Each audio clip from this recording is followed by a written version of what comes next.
Hello everyone. Now I'm together with Madalyn Hils and we are going to speak about URANYEN astrology and what she's dealing with URANYEN astrology at the beginning, at the first time. So thank you, Madalyn, to speak together. And can you tell us about you?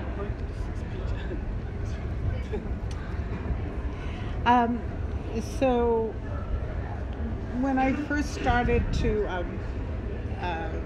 first time I had my chart done, I happened to go to a Iranian astrologer. I didn't know that that was what I was doing, but I did, and I was so impressed with what he could tell me about myself, and it just seemed fascinating. At that time we had dials that were used on paper, and it was just, I was just fascinated.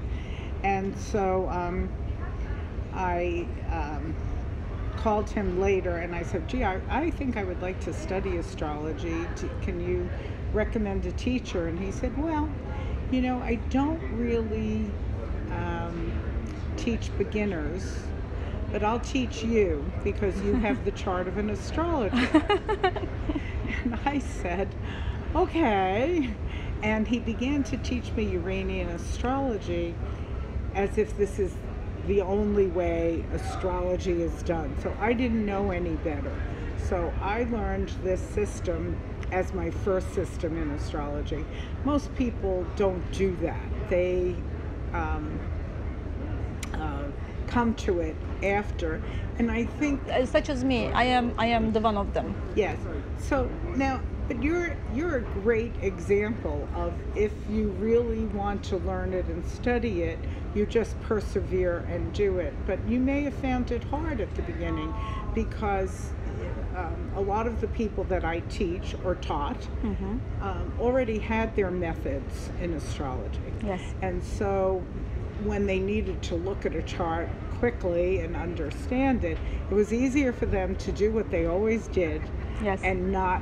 You're right, absolutely right. Right? This is my main challenge, when I try to teach students the Iranian. You have to, but you have to want it. You have to really want it. I have to say, I think that back then, because when I started teaching Iranian, then eventually, we were still using the paper dials. Yes, you are right. Even though I don't look it, I'm fairly old. No, you don't look it like that. Yeah, but I am. So we were still using the paper dials. Now that we have Nova chart wheels, a really good perfect program. Also the solar fire by adding the asteroids. Solar fire has dials as well, and with the asteroids. And there are things in solar fire that you can use or any program really, or some other programs, not just solar fire. For instance, if you are a little nervous about trying to use the dial, and the dial in Nova chart wheels is really much better than the solar fire. dials. But it is very common use in solar fire. It's maybe hard to teach also the Nova charts to the students. Right. The different things. Beginning. It's a beginning, but right? Another way to do it, if you don't like the dial, and sure. it makes you nervous, you can look at the midpoint sort. Of course, that's right. in solar fire under reports, and if things are together, if you have two midpoints that are near each other, yes, it is. Those are acting together. That's what we call the planetary picture. Right. Right. So that makes it a lot more accessible. Right. For people. I have a question. Sure. I have also met another lady who's a cosmobiologist, because that they don't use trans-Neptunians. Right. But I do use. I believe you also use trans-Neptunians. I do. What is the reason you use trans-Neptunians?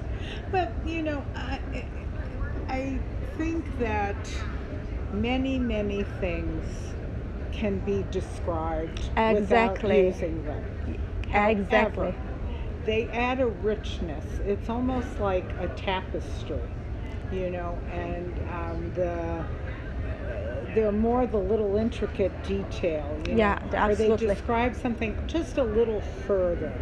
Exactly. But yes, you know, on the other hand, I mean, there are things that I've seen with trans-Neptunians, which are supposedly hypothetical bodies. For instance, if you look at the relocated chart of Grace Kelly, who was a Hollywood actress, who married the King of Monaco. Yes, right. Right? Or Prince of Monaco. I think he's a prince. Yes, it's Princess Grace. Kronos is on the IC for her. Really? Right through Monaco. Oh, great. It's exact. Yeah, great information. Right? So Kronos is royalty. Of course. And the IC is the home. Home, yes. And she went to live in the home of royalty. Yes, right, exactly. Now it's not going to work that way for everybody. No, it works for everybody. I saw it many charts. Yeah, but I mean, they're not all going to marry princes. Right. Who knows? But that's, you know, you look at that and you say, and then another one that is, well, two more I have that are amazing. One is the Titanic. The Titanic birth chart, the Admetos line goes right through where it sank. Really? Yes. Now, Admetos, as you know, has to do with depth. One of the reasons why the boat sank was that the iceberg was so deep. Right.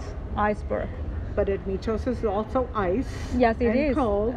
Cold and mountain also. Right. And deep, so the boat sank and it became the coffin, the enclosed space it's horrible for the people who... Right. So it's, again, amazing symbolism. Of course, you're right, absolutely. And then the other one that is one of my favorites and blows my mind is Mother Teresa.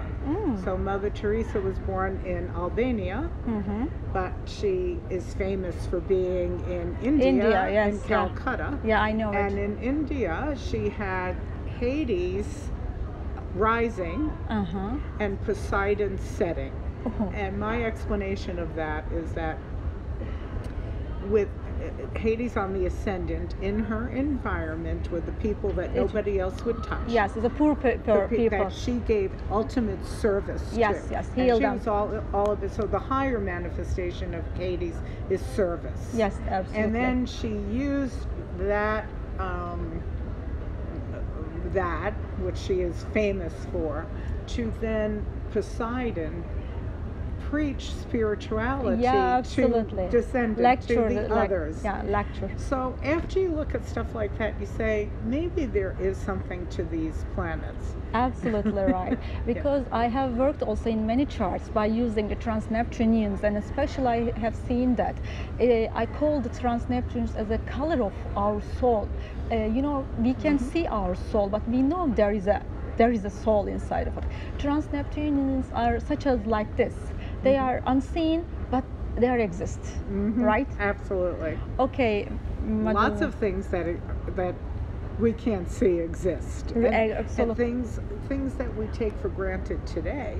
Yes, right. That 400 years ago nobody could see, but they still existed. Of course, you're right. And the last thing that we have discussed with you is Uranus will cross over the Hades. Yes. What do you think about it over Hades and Admetos? There's a generation problem, you know? Yeah.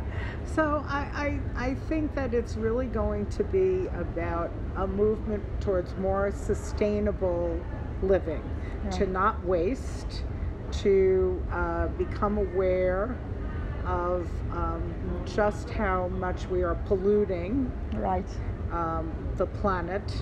And this is the generation that's going to say, you know, we've got to stop doing that. So we don't want plastic bags. I'll take a paper bag or a bag that I can reuse or... Right, yeah. Okay, Madalyn, I thank you personally very much to you, and always love to see you here in any conferences. Oh, it's great to see you too. See you then. Bye-bye. I had a lot of fun with you this time. Thank you. Bye-bye. Bye.